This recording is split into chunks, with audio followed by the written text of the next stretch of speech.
Hello, this is Ian with Sterilizer Autoclave Solutions. Today we're going to be going over the annual preventative maintenance kit for the EZ10.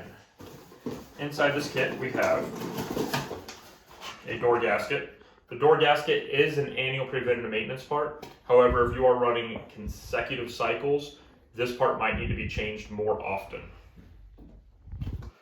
We also have a Hepa filter. The Hepa filter is what filters the air going into the chamber during your drying cycle. This kit comes with a single Chamber Bright tablet. Chamber Bright should be used on a weekly basis to help clean the reservoir, the chamber, and the valves. This kit comes with 4 new valve stems and plungers, as well as a safety release valve and a air jet valve. The safety release valve and the air jet valve are located in the reservoir.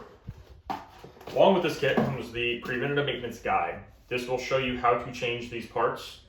If you have any questions, please give us a call, 704-966-1650, option 3 for tech support, and please like and follow. Thank you.